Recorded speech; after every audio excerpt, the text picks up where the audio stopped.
the cloud in 5, 4, 3, 2. All right. Hello and welcome everyone to another Chat and Learn here with Power to Fly. My name is Mariella Marie, and as always, super excited to roll into this next hour with you all. I had a chance to chat with our guest speaker behind the scenes before we went live here, and I know she's got a lot of knowledge she's going to drop today. So I don't want to waste too much time. I just want to go over some quick housekeeping rules so that we can all be comfortable and confident in this next hour and really participate. So I like to remind us in these conversations that, lots of crazy things going on in the world. You could be doing anything else, but you're deciding to spend this hour with us virtually for those of you who are live with us. And I just want to say thank you. I appreciate you. I see you. With that said, your participation is key. Let's really maximize this time that we have together virtually. With that said, you can turn your cameras on. I've muted everyone upon entrance just to avoid any background noise, but I can't stress enough, we want to hear from you. And actually, I'm going to sound like a broken record throughout this conversation, inviting you to hop off mute or to drop in the chat box. So I see some folks are turning their cameras on. Thank you so much. I see you all. If you do hop off mute, you will be featured in our live recording as this is being recorded. And with that said, I would love to invite you to stop multitasking. I know that might be a challenge for some of us because we live in this world where we are experts at multitasking. But I encourage you to stop multitasking so that you can be present with us. And then that way you can hop off mute or write in the chat box whenever you have something that comes to mind. If anyone has any sensitive information and you prefer to be kept anonymous, just find me in the chat box under Mariella Marie. You can write to me privately and I will flag your question or your reflection and keep you anonymous to our guest speaker. The last thing I'll say is we would love for you to follow us on socials and subscribe to our YouTube channel so you can keep up with all the great chats we've got in store. And with that said, this is a great opportunity to introduce myself. So if you have not joined a Chat and Learn where I've moderated, my name is Mariella Marie, and I love that I get the opportunity to pick the beautiful minds of our thought leaders and our guest speakers here that come and join us for the hour. I love to speak about the importance of emotional intelligence in the workplace and at home. So I might bring some of my reflections to that point, and I invite you to philosophize with me or give me your ideas and your encouragements there. And I also invite you all to support the project that I'm working on that is called the Positive Force Team. You can go to thepositiveforceteam.org. You can sign up for our newsletter that's coming out soon, or you can connect with me on LinkedIn. I'm happy to chat there. All right, so without further ado, I'm going to pass the mic to our guest speaker. Lola, let us know a little bit about yourself, how you came to learn about Power to Fly, and what you're excited to share with us today. Thank you. Thank you. I'm glad to be here. Hi, everyone. My name is Lola, and I learned about Power to Fly through one of the summits, one of the events. I came across the invite for one of the events last year, and I attended, and it was awesome, and it just got me so pumped up.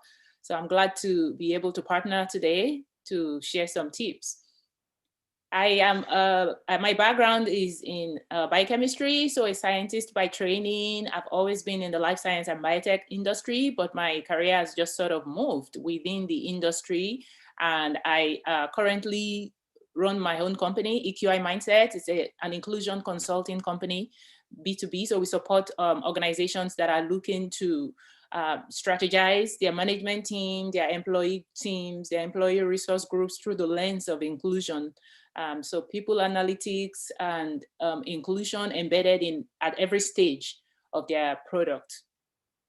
And I also am the COO and co-founder of a tech company called Sapient Logic, where we are in the government contracting space. So software engineering for government contracts. Beautiful. So I know you're going to drop a lot of knowledge in this next hour, and the hour is going to fly by quickly. So hold on to your seats, everyone. But I just want, Lola, if you could go over some of the principal themes that you plan to cover in this next hour so you can set the stage for us. Yeah, absolutely. I think the key thing for this conversation is that, again, as the topic says, your career is yours. Whatever you want to do, the actionable steps is confidence to take that next step, whatever that steps looks like for you. And it's going to be different for everybody. Also, strategies for exploring. Some of you might not know it yet. You're still at that phase where you're trying to think through what you want to do. And so sharing some strategies on how to discover that. And also, and most importantly, underline the changes, the discoveries, how to stay authentic through all of the changes that you are going to make. And honestly, you know, we all are going to make a lot of them. So how do you stay authentic? How do you stay true to yourself and not feeling like you are making a compromise to your individuality? I love that. I love that you're highlighting that because yes, the only thing constant is change, and it's like, okay, let's try to stay as authentic as possible as everything is changing, especially now. So I'm going to stop sharing my screen so I can pull up the questions here. But I just want to shout out folks who are joining on this call. So I'm calling from Patagonia in Argentina. Our guest speaker is calling from California and San Diego, right, Lola? Yes. Perfect. And then we've got folks who are dropping in the chat box calling from Indiana, Kentucky, Buenos Aires, Argentina. So go ahead and let us know where you're calling from. You can drop that in the chat box. And I already see we've got some questions here. So Ashley writes, yes, you're not able to stay the full session. Actually, everyone who's going to be on, everyone who is here now live will get a rewatch email because that means you've signed up for this conversation, and you will get a rewatch email with the link to this chat. If you are rewatching this, well, you already have it there on Power to Fly or on YouTube. So thank you for flagging that, Ashley. So look forward for that email if you're joining us live. And actually, that's also a reminder, stop multitasking, be present, and then you can rewatch the video later and take notes vigorously there.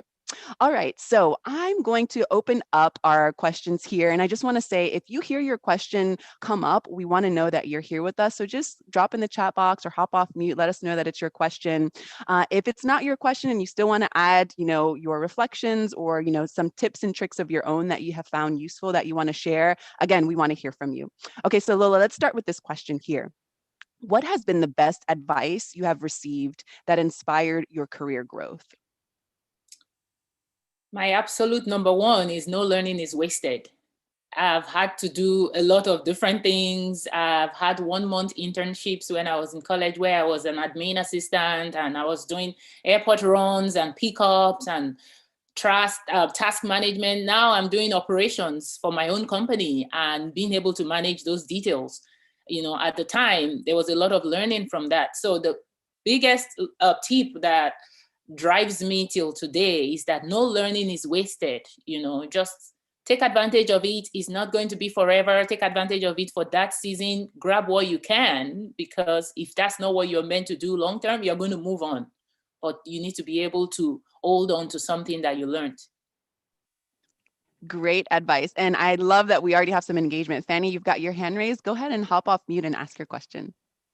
So that's something that I also agree with, that no learning is wasted. But I think one of the things that I'm at a crossroads now is, at what point do you just cut your losses and say, sure, I'm learning something here, but this is ultimately not for the life I want to build. So how long do I stay in this learning process for just information I could use for Jeopardy versus actually just saying, this is the end of the road for me. I need to go back to the path that I really want to be on. No, thank you for that question. And I think the mistake people make is thinking you have to wait for one to end abruptly before you move to the other one. I think the no learning is wasted means that at the moment that you are in, stay present, stay engaged.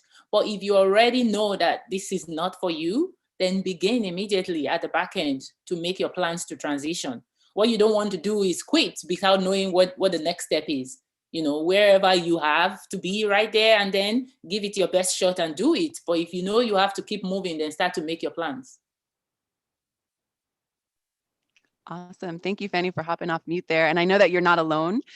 So thank you for voicing that question. I love the self-awareness piece that you're bringing to that response, Lola. So thank you for that. You know, knowing that, you know, that intuitive reminder that, you know, I'm done here and I'm ready to move on, but also like protecting yourself and knowing that you need to have something prepared before you move on. Unless it's, you know, a really toxic situation and you just need to get out there to be able to have your sanity, of course. But thank you for flagging that self-awareness piece. And speaking of, you know, having this mindset, let's move on to this next question here. How can we foster a growth mindset? Opportunities appear when we least expect them to do so. And so how can we identify these growing possibilities? Yeah, absolutely. I think we kind of touched on it a little bit on the first point, about the learning, and it's when you have something presented to you, it's a process. You have to cultivate it. You have to get into that learning mode gradually. And when an opportunity presents itself, I think being able to ask a question, what can I take away from there? Even if you are working with a toxic boss or a toxic situation, it's a learning. You're learning to deal with a toxic, manager or a toxic environment. And if you intend to stay in the workforce for years to come, you're going to have one of those, right? So adopting that mindset of what am I in this for? What am I in this for? What is the one thing that I'm gaining from this situation as a positive? Now, it doesn't disregard the negative, but it helps you to not see your time as wasted, because there's one thing you want to take away that you're keeping, your mindset focused on. And it's constant. Growth mindset means that it opens you up to be flexible, to learn new things constantly. Every, quarter or year, being able to reflect. Well, how has this year been? What have I learned? I personally do yearly. Some people do half a year or quarterly reflection. I sort of do like yearly, what have I learned? What am I looking for? And I think that positions you in a way where you actually find opportunities to, if you set it for yourself that I want to learn, I want to grow. It's not limited to your role. It's for you. What do I want to learn? That helps you to seek or see opportunities outside of your role that can teach you what you don't know. So a growth mindset also is about self-reflection, self-awareness, and that willingness to learn new things. Yes, and to check in with yourself. I love that you have that ritual where you check in, every year. I'm a big fan of writing to reflect, and I realize that sometimes if I write, it's just kind of like a brain dump. I'm just getting things out of my mind, and I'm realizing, oh, this is something that I need to put more effort into. And maybe I didn't realize it because I got a million things going on, but this keeps coming up in my writing. So then making a plan, okay, how can I connect with this person to make this happen? Or what situation do I need to put myself in order to fulfill this dream? That self-reflective piece is really key for me as well. So thank you for highlighting that. All right, let's move on to the next question here. Can you grow in your career despite having resume gaps? And how would you address these gaps when in an interview? Thank you for that question. I love when people ask about resume gaps, because what's a gap anyway? I mean, did you stop living? Did you die? You didn't stop living. A gap is really this thing that we have in our mind about resume and a corporate career. The thing is, what you call a gap is not a gap. What did you do? You actually did something. I once interviewed a guy for a role that required flexibility and being able to manage projects by himself. It was a temporary job, and it required somebody that could work independently and think on his own. And there was a gap, but really, in the process of chatting, I realized, it took time off to take care of an elderly relative, and it was a season, end of life season, right? And so for me, that takes discipline. That takes you being able to prioritize something in your life. And throughout that season, you were not lounging on the couch. And even if you were lounging, even if you took a gap as an intentional sabbatical period, it's because you wanted to get your mind right. So I think sometimes we have that mindset of it's a gap year on my resume and we're trying to cover it up. Instead of really spinning whatever your reason is, clarify it and spin it in a way. If you're still in the gap and you're trying to come out of it, then talk about, this is why, this is what I did, and this is why I decided that I'm ready now. If you are done with the gap and you're trying to explain it away to somebody, I'm sure you can, highlight something that you learned from that season and include it as part of your conversation. But, not thinking of it as a gap, but you sit down and really analyze what you gained in that season of your life. Even if you got laid off and you were searching, it's, how can I really wrap up what I learned in this season and make it clear to this person that is a positive to me as a person, even if there was no career, defined career that period. I love that. And I totally agree. I love that you're like, well, did you die? Why do you see it as a gap? And you're right. The stress and the taboo of like, never taking a break for yourself or never, leaving the workforce. I think it's that taboo. Hopefully, we're demystifying that, and we know that if you take an intentional break, for example, that can be seen as good. If you are looking to make a pivot and you need to, take on some different projects or volunteer or go travel or I don't know, do something else, figure out how to connect the dots so that you can show the person the transferable skills or show them why they need you on the team. I really find that sometimes we expect folks to connect the dots for us, but I think that you are your own publicist at this point. We have all of the tools that we need at our fingertips, and it's up to us to say, well, yeah, I decided to take an intentional, for example, intentional sabbatical because I needed a reset and I needed to, XYZ, and really, vouch for your case. I love that you're highlighting that, Lola. Thank you. And another thing that I think the learning piece can also be incorporated there, right? If it's a first gap, if it's a gap where you're laid off, there are free courses that you can take and you include on your resume. I took this course that is like 3 months or whatever. Don't it's time that you can use to do something productive for yourself, either personally or professionally. Absolutely. Thank you so much for flagging that. I really appreciate your perspective there, because for me, also that shows the integrity that you have for, not saying, I expect you to hire me, even though I don't really know how to show, that gap, quote unquote, gap period. And I think you said something, what have you gained? Instead of thinking as a gap, what have you gained in that time off? So changing the G, instead of a gap, it's a gain, and connecting the dots in that way. So I hope that folks are already, don't multitask now because we want you to listen, but later when we finish this conversation, go ahead and figure out how to build that bridge so that folks can really advocate for you and want you to join their team. All right, so let's go to this next question here. How do you know if a role is right for you? How do you take the first steps towards getting your first role? Yeah, good question. I think it sounds like there are two different questions, and I'll address it like that. So how do you know if the role is right for you is different from how do you take the step towards getting your first role? Because if a role is right for you, you might be in transition, you might be trying to interview for a different role. So first, getting that first role, the goal for getting your first role starts with you. Again, it's about selling yourself, it's about marketing yourself, and then understanding what you want to achieve.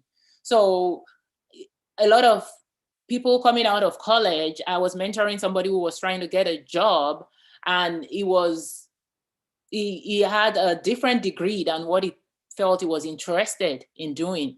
And so he was really struggling. We were spending time on each of his resume, and he ended up staying longer before getting a job. And he knew he was prepared to do that.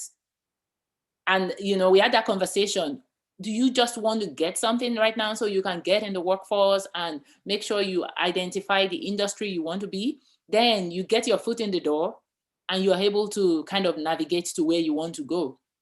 And he had an opportunity to, take a gap, a gap time, and then focus on getting into what he wanted to do. And so it was intentionally, it was being strategic from the start that even though this is my first role, I kind of know where I want to go. What route do I want to take? I want to spend a little more time and start at the bottom rung for the area that I know I want to go, as opposed to coming in here where I'm being offered and taking these where my experience is going to start off from an area that I'm not interested in. So, it starts from, if your goal is, I want to get into this corporation because there's lots of opportunities for me in there, then go for it. Go for getting that first job, go for getting a big name on your resume, go for getting a company that is doing great things on your resume, go for getting a small startup where you can grow quickly. So it's about looking at those opportunities, and that's where, having a mentor is helpful, being able to kind of think through what is my focus, let somebody else help you assess what you need to focus on so that you can make the right choice to start off. If you're changing the role, it is different. How do you know if a role is right for you? It depends on where you are in your career, right? Because every single time I'm interviewing for a role, I always feel like, oh, I'm so dumb, I don't know anything, because all the roles just look like I'm not qualified, right? When your transition is that period where you get intimidated by all the roles. And really, that's because when you're transition, you should be stretching yourself. You shouldn't be applying for something where, oh, I can do 100% of what's on this role. That's exactly what I'm doing. Then why are you transitioning? That's not a transition. That's just you moving from here to there. If you're transitioning, make sure there's a stretch opportunity for you there. So don't start with the job description, start with where you want to go next. And that will help you assess the roles with the mindset of, is there an opportunity for me here to gain some things that I didn't have in the previous role that will move me towards where I see myself going next? So, thinking through that and then assessing the roles, and also talking to somebody that's already doing it. Some of the jobs you have people, honestly, the technology landscape is so helpful now because you can cold call people or just reach out and send them an email with 2 questions. You will be amazed. Some people are very open to, can I have a 15 minutes phone call with you? Even if it's not the same company, if it's somebody doing the job somewhere else, you can grab 15 minutes and talk to them. How is it, doing this? Or what is your day-to-day like? Get into the minds of somebody that is doing that and see if it's something that you want. And sometimes you might find out, a quick way to eliminate that role, to say it's not right for me. And sometimes you might discover something else by talking to somebody else. I love that you're basically saying tap into the vision, right? What do you envision, and try to create the space to realize that vision, right? So whether that be through networking, but just having that awareness, so that you can understand, not take a no as, no, this, that means I need to go into a cave, and because I'm not qualified, and, just having that pressure that most people these days call imposter syndrome, right? Looking at a role and seeing that maybe I don't meet all the qualifications, and who am I to think I can apply? So just kind of like canceling out that self-doubt by envisioning where you see yourself, and finding out how to navigate those waters to get there. Yeah, and I intentionally didn't want to use the word vision because I think a lot of people get intimidated by that. Well, that's the problem. I don't know what I want to do, but I don't know if that job is the right fit. And one of the things I was never one that knew exactly what I want to do. And I know some people are like that, right from college. They're like, I want to be this. I want to be this. When I started my first year of college, I had no idea what I wanted to be or what I wanted to do. But, when I had a job at a major company, one of the things, when I first started working towards my project management goals, it was because I was put on a project. And I had a goal. Okay, I want to be a project manager. That was my next goal, right? Just set those little goals. If you can't figure out a big vision, set little goals for yourself. I said, okay, I want to be a project manager. I want to learn how to do projects right. So I found Project Management Institute. I found it online, like what institute offers these. And I did a self-study for Certified Associate in Project Management, which was like the basic project management before I got the professional one, which required hours of project. For me, it was, okay, I am being given all those projects. I am feeling so not qualified, but I want to be a project manager. I want to be able to do it. And so I found that community of the Project Management Institute chapter, and I plugged in and started volunteering. And that really helped, and it gave me confidence. But then I became a project manager. By the time I became a project manager, I had another goal, right? So sometimes we overthink trying to build that huge vision of, oh, I want to set my vision for my life. What do I want to be when I grow up? It's like, start from the little next step. What are you interested in right now? Because it might change. And trust me, it will change. So. Yes, giving yourself that flexibility, right? So you started off studying one thing. Well, first you didn't even know what you wanted to study. Then you became a scientist, and then you decided you wanted to make a career pivot, and you figured out how to, volunteer. I love that you took the initiative to, get the course that you needed to then set you up to the next level, and then you volunteered. And I know people sometimes see volunteering as which I I hope that people can change this perspective, but a waste of time. I think, like you said in the beginning of this conversation, time is of the essence, and how we use our time will help us get to where we want to go. So volunteering, or finding that mentorship opportunity as well, will hopefully help us. So thank you so much for all of these great tips, Lola, and for sharing your experience as well. I do want to take a moment to flag some of the things that are happening in the chat box. I love that we've got some camaraderie happening. We've got someone here on the call who is saying that, as far as gaps are concerned, to go back to that question that we talked about with, how do you present a gap in your resume?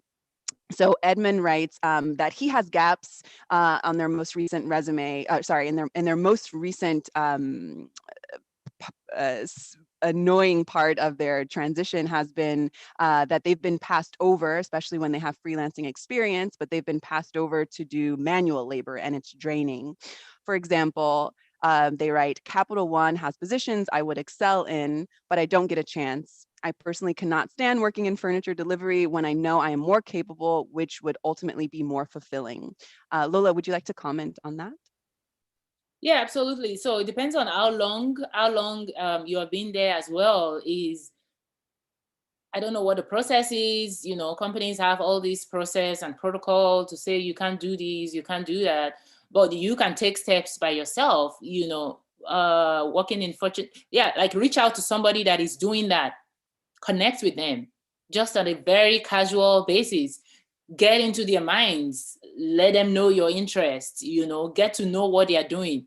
You either get yourself front of mind for them, so that when something opens up, they will tap into you, or you even volunteer your time to kind of support them, casually, like, hey, you got something going on, if you need help, let me know. Again, you can, there are rules, and sometimes we think, if I keep doing this and then I say I want to do this, they will listen. Sometimes you have to take that initiative and just make the path, make the lane for yourself. So connect with people, because you're already in there. So you have that advantage that the people that are doing what you want to do. So make that informal connection, and just start to bring yourself into a visible spot where they can't ignore you and your skill. Not in a very rude way. Don't start to say, I want to do this. No, just make friends and sneak in there. I love that. That's so helpful. And actually, Ed, I would also just echo what Lola is saying. We've got a lot of chats that speak to the power of social capital, which is, the power of networking, the power of making these connections and showing people what you're capable of doing, joining projects, volunteering, and even maybe posting your own content on different social media, so that people can say, you know what? I see that this person is always doing this, so I'm going to, keep them in mind. I don't know. I think that, what Lola is speaking about taking that initiative, it's key, because right now, it's overflooded, with the amount of people that are looking for work. So I think we have to take initiative to stand out and show why we're different and why they should hire us. So folks are encouraging you in the chat box. I love the camaraderie happening there. Keep trying, Ed. They're saying, so keep trying. And Lola, actually, this is a great time to mention, if folks are interested in connecting with you, how can they connect with you? LinkedIn. I can share my LinkedIn with you. That's the fastest way to reach me, on LinkedIn. Perfect. Great. And I Okay, think so you we've got. said you're going to send the LinkedIn, or did you want me to drop it? No. We will send it in the rewatch email, but of course, those of you who are already rewatching this, Lola, are you, as your name is here on the screen on LinkedIn? Yes. Perfect. So just look up Lola on LinkedIn and let her know that you heard her talk here at Power to Fly, so she can put the pieces of the puzzle together there. We do have a great comment here and a question from Fanny about mentorship. How do you find a mentor? I've always felt awkward with the prospect of asking someone else to be my mentor. It feels like I'm asking them for a huge request without giving them anything in return. And don't get me started on sponsors, champions, advocates, people who will speak positively on my behalf when I'm not in the room. Lola, can you comment Oh on my this? gosh, I love the topic of mentorship and sponsorship. I think I've heard this question so many times. So first, I didn't realize it at the time. My dad is late now, but I always say my dad was my first mentor. And people would, some people would say, well, every girl's dad is their mentor. But no, it's different, because my dad was in academia and I was trying to grow my career in corporate. And, it was a different city. But it was just being able to talk to him. I was close to him, so I could talk to him about everything I was interested in. But he didn't have those skills. He didn't have, that experience, but he would connect me with people. He would take me to his friend's house that's how I got my first internship. He took me to his friend's house who worked at a global organization. And this guy would just talk to me about, what are my goals? What are my dreams? And I would say, I don't know, but I want to work in a corporation. I know I love that, the system. I want to be there, but I don't see a lot of women there.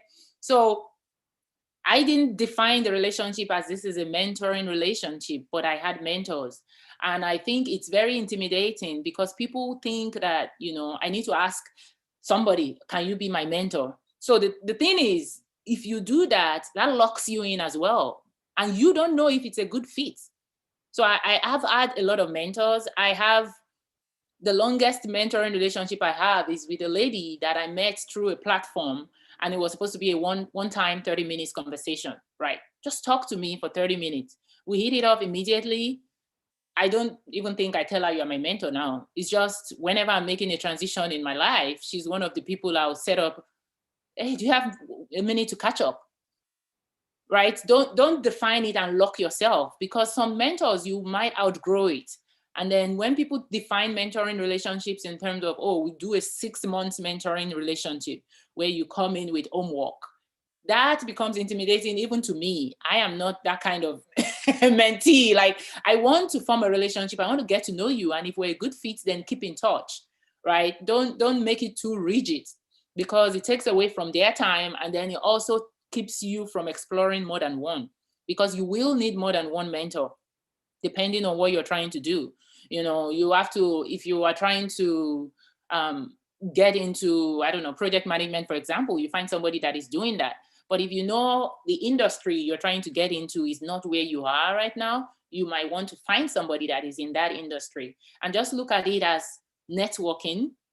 And then when you network and you find something that clicks, then, ask people, are you open to chatting with me some more, maybe monthly in a couple of, don't start off asking somebody to be your mentor.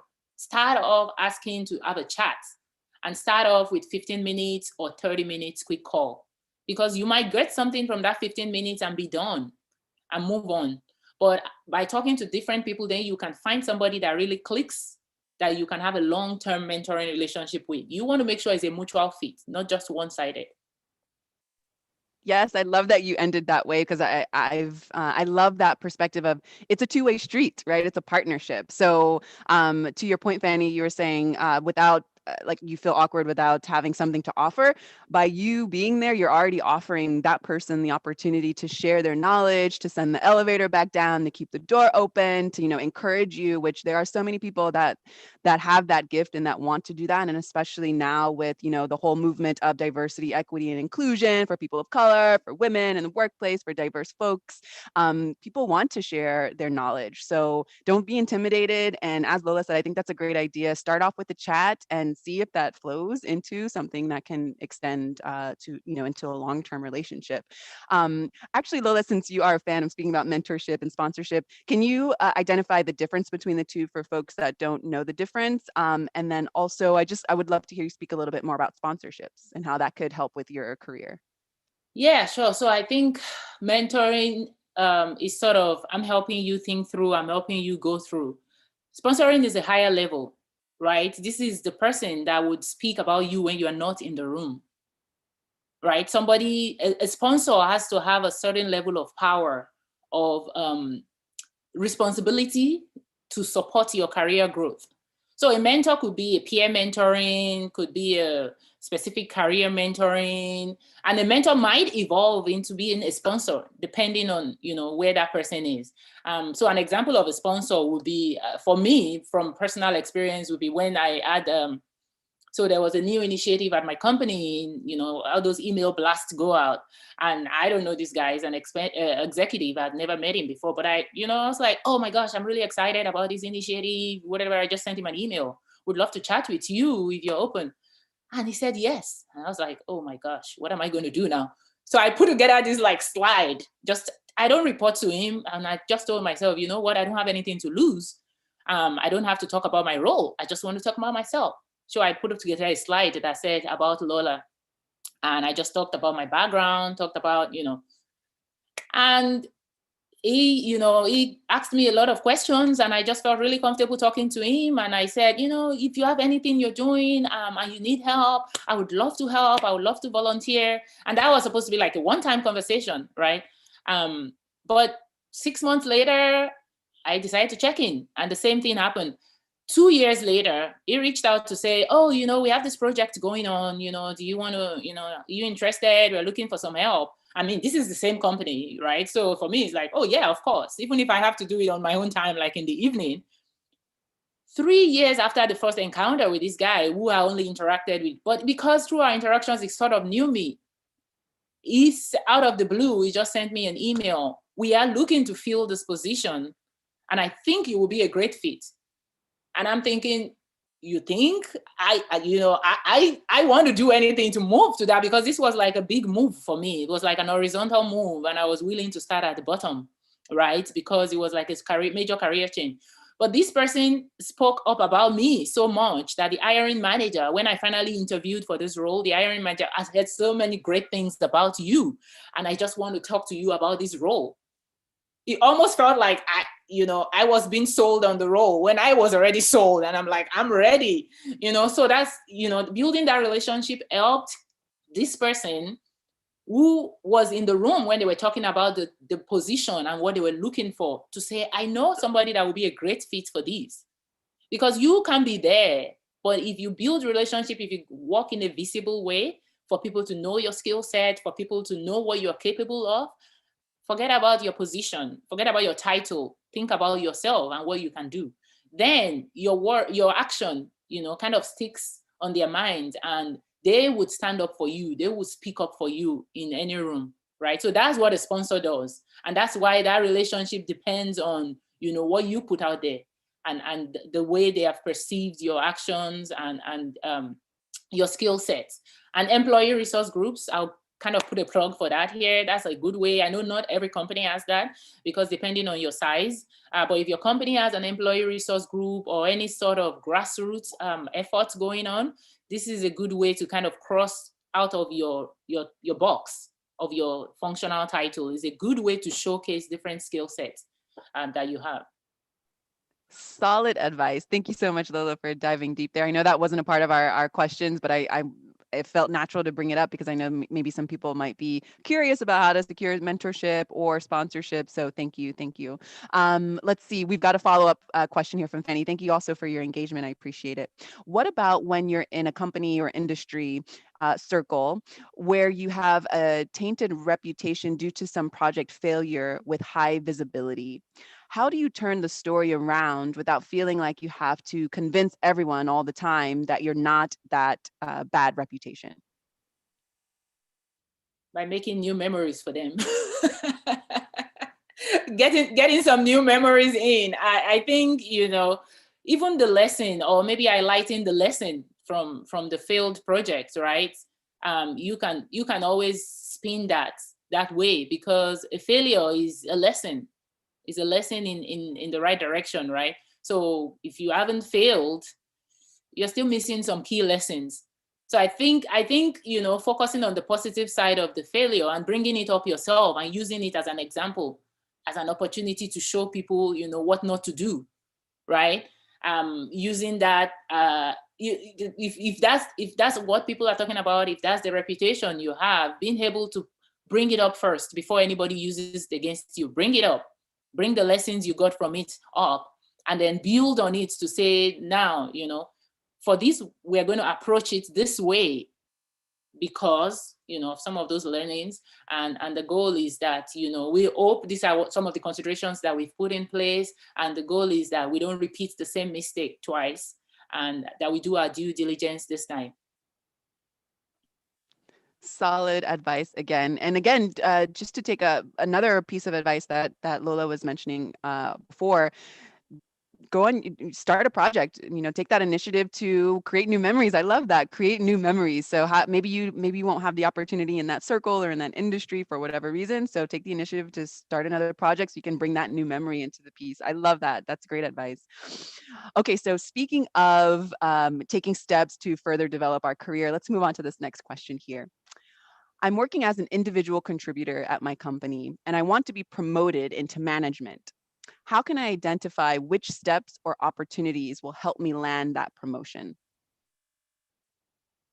Yeah, thank you for that question. And I think that's a good question, because first it shows that you're clear about what you want, because we're just talking about it. Like, if you feel like I don't like what I'm doing, but I don't know what I want to do, you want to be in management. I mean, that's clear. That's not a crime to want to be in management, right? It's what you want, it's what you desire, it's what you aspire to. And I think one of the first things is be ready to put in work and be patient. So, and when I say being ready to put in work, it's not the worker bee, like work, work, work, work, work. Is be ready to work out loud and develop yourself, also build your visibility. So you're working on you, and then you're working on being visible, so that when the opportunities, come, you can be thought of. Just like we talked about with sponsorship and mentoring, you're interested in management. If people don't know you're interested in management, they wouldn't even think about you. You have to have people that you can talk to about that. Now, some people don't have the luxury of having a manager who is into self-development. But if you do have that kind of manager, engage your manager. Make sure your manager knows that, hey, my long-term goals, I'm interested in these, because that will also shape the kind of projects that you're being given. And then if your company has tuition or whatever program or training, some companies would have training programs around management essentials. Look for, you have defined that goal. Like, I want to be in management. Now you have to work on, what do I do to get there? Don't put a time frame on it, just because it could kind of feel stressful, but put a clear vision goal around it, and then say, from here on out, what can I do to develop myself in terms of getting training? Look for opportunities within your company. If they will pay to have you take, I don't know, $500 course or something, you can sell it to your manager. If you present it like, oh, here is something I'm interested in. I think this would be really helpful for me as I work towards this goal. Will you be interested in sponsoring me? So that shows them that you're not just saying, I want to be in management, right? You're like, I want to do the work. And then that also develops you and your skill set, because you want to be management might not be at your company. It might be somewhere else, but you're working towards that goal, and it also opens you up to see the opportunities that come up. And then also, if you want to be in management, and we're talking about mentoring, that means you want to find a mentor who is around that place, and sort of being able to learn what they do, learn their career journey, learn how they've grown within the company. You want to talk to somebody that is doing what you want to do, because that's broad enough that you can maybe find more pool of people that can talk to you, that you can build that relationship with. Again, when you're talking about this kind of goal, now this is where informal mentoring comes into play. All right, you don't want to ask somebody in management, probably, I don't know, I'm just assuming that they're always busy and they probably maybe have a lot of mentors. So you assume that they have other mentors, but don't assume that they will say no to you. There's no crime in asking. So ask, I'm really interested in this long term, and I'm just wondering if I could pick your brain a couple of times. And don't set that cadence at the beginning. Just sit with them and talk about how has your journey been? How did you get to where you are? And get some tips from them. And then maybe a couple of months later, you reach out, connect again. Is there any tips you can share for me? This is where I am right now. There's just so much power in building that relationship with somebody that is doing what you want to do. And then your manager should know. If you're interested in management, your manager should know, because your manager can also be a good source of feedback in terms of where the gaps are for you. Sometimes it's easy to, only see our own strengths, but if you're going towards something, somebody else that is above you can give you feedback. Oh, you need to work more on, I don't know, running meetings or communications or typing email. There's bound to be some opportunities for your manager to give you feedback towards that goal. Although I always caution not to rely too much on manager, because there are different managers with different styles. So if your manager is not that kind of person, then make sure you engage somebody else at your company who would be able to give you that kind of mentoring. Absolutely. And to your point, I think you said earlier that you assume that everyone's busy. So when you come and approach that person, it's like, approach them with ways that you will solve problems, to take some of those things off of their plate so that they are less busy. And I think that that will help bring some awareness to the fact that you want to be, moving up to management or something like that. And I'll just also throw out a tip that I would say. I mean, I love that the DEI space, diversity, equity, inclusion space, is growing.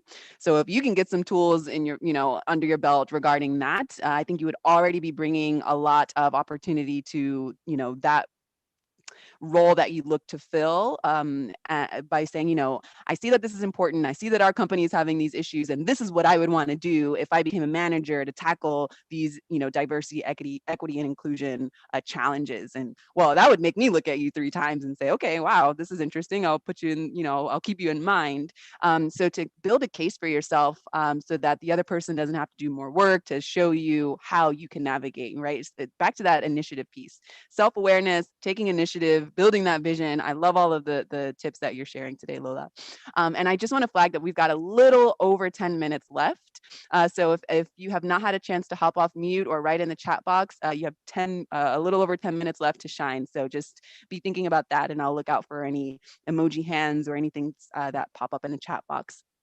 For now, I'd love to move on to this question here. I'm 50 years old and I don't have a college degree. I lost my job during the COVID-19 pandemic. I had been at the company for 25 years. I'm wondering which direction I should go. Any advice for finding our path at this age? First, you have a lot of experience. That's something I would say, because if you've worked at the same company for 25 years, you have industry knowledge for that company. You have the job knowledge for the role that you've done for so many years. So it depends on what direction you're going to you want to take, and it's not just giving like general advice now, because it depends on what you want to do. Again, if you enjoyed what you were doing, I think we kind of talked about it a little bit as we answered some of the questions. If you enjoyed what you were doing and you want to package it and talk to other people, you can explore going into consulting. I mean, consulting, it's easier to do if you have years of experience in a certain field. It makes it a little bit easier for you to get clients, because you bring that perspective, you bring that experience. You can package it that way. You can sort of dissect all the experiences you have had and choose to follow up on a certain angle, right? You don't have to do exactly what you did before. You can do something new. You can decide that, you know what, maybe I want to just take some courses and spend time getting educated now, more education for something completely different from what I did before. Again, it all depends. I feel like, oh, that sounds like you have so many opportunities, so many options right now. It just depends on, what is that next step looking like for me? And I love that people are, it's called the Great Reshuffle now. I think a lot of people are really thinking about, what exactly do I want to do? And, 50 or not, I think that's just a right age to start a second, a third career, or whatever that looks like. This is the perfect time to transition. Sometimes we need to be forced out of doing the same things we've been doing for years for us to realize that, I really don't want to do this anymore. I want to do something new. Absolutely. And that's that flexibility piece that you were mentioning earlier. And I know that maybe uh, as we are in one thing for a long time, we get really comfortable. We have this habit, and we're afraid to break that habit, to form new habits, to discover new opportunities. But I think that flexibility piece is key, and seeing this pandemic as a blessing in disguise, let's say. So maybe this can be seen as something positive, so that you can go into consulting or go into another industry, or, decide to do something else. So I encourage this person, whoever submitted this question, to not be discouraged. We have a really beautiful, a lot of beautiful chats actually about ageism, especially in technology, and ageism regarding of your age, ageism if you just graduated, or ageism if you are pivoting at 50.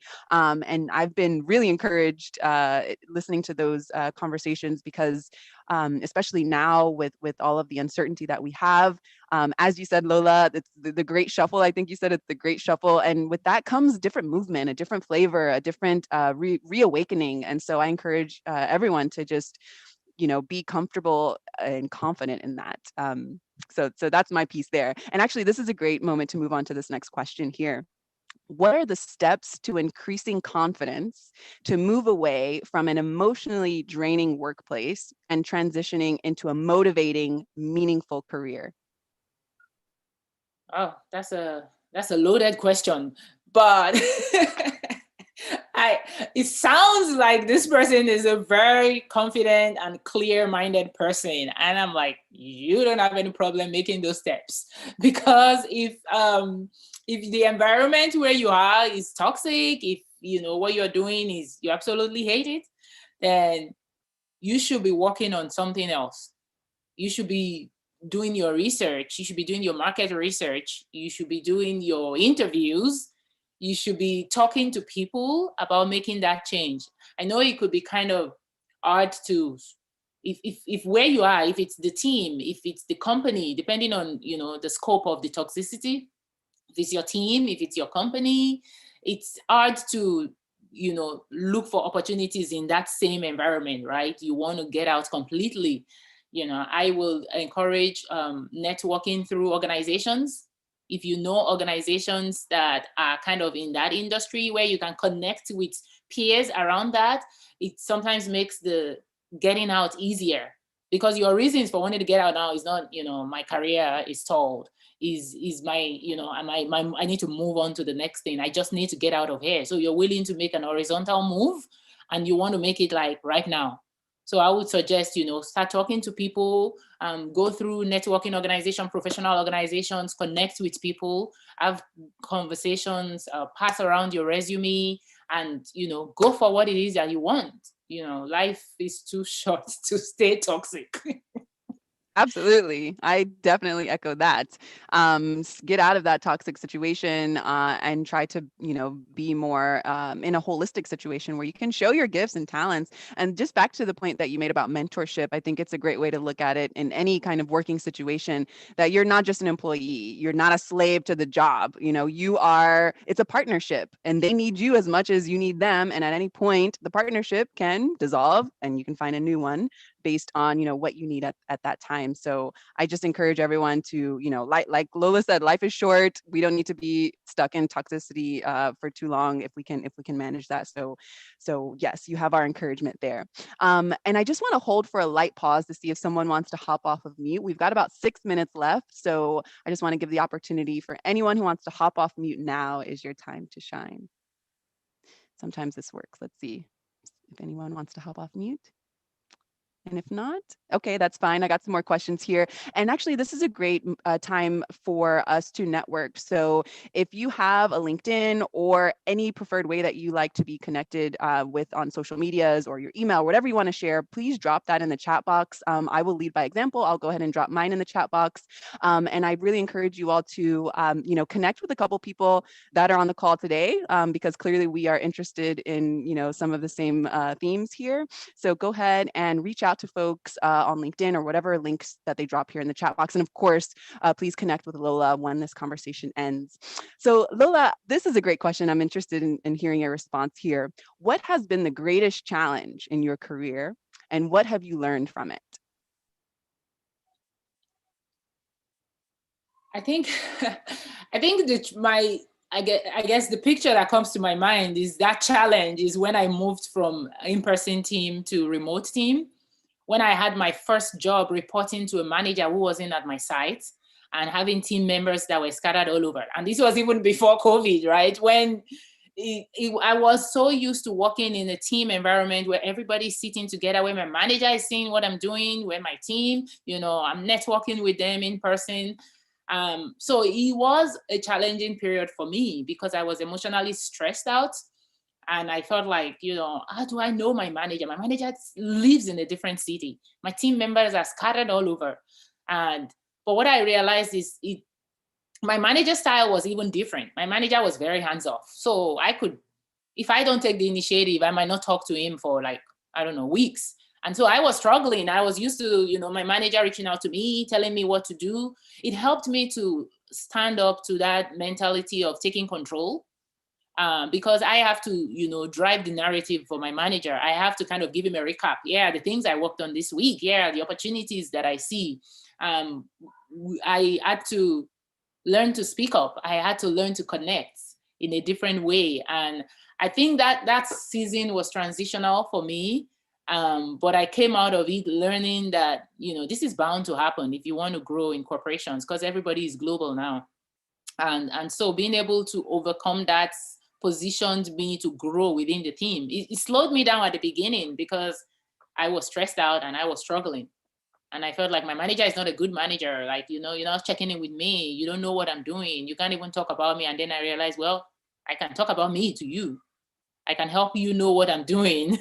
And I can tell you, I can bring you into this conversation and I can do what it is that I'm tasked with doing, while also explaining to you what I can do. But I have to be intentional about it. So that was challenging for me, transitioning, because I love being around people in person. I love working with my teams in person, and it was a big switch. I love that you take so much initiative in just like making sure that your voice is heard, and also just to have that accountability piece, right? So if for whatever reason, a year passes and the manager is like, well, you never told me anything. It's like, look, actually, I have a record of all the times that I've updated you, and you took the initiative to make that to resolve that challenge. So that's great advice. So we've got about 2 minutes left. Lola, can you please leave us with some food for thought, something to keep our minds churning after this conversation, and then remind us how we can connect with you when we finish this conversation. Thank you. So with the food for thought and final thoughts, I think there was a question around balancing life and parenting. And whether you're balancing life and parenting or balancing multiple careers, I think that's the key of this conversation is, I am a mom. I have 3 kids and I had them while working in corporate, and I had them, in different companies. So different environment, different support system available, different work status. One of them, I was a contractor, so I didn't have benefit, so different challenges for the different kids.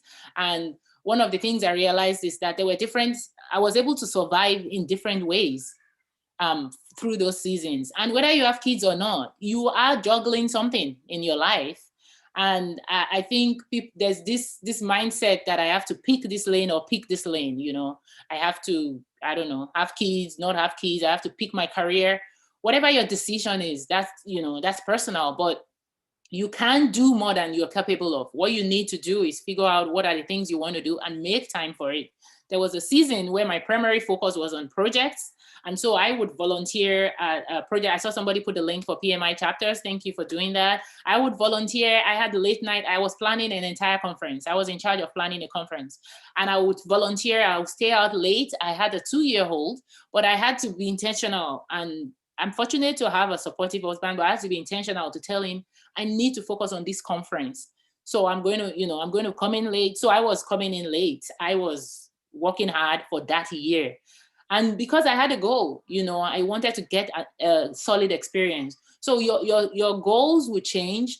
Make whatever changes you need to make around your life so that you can build your life, your career around your life.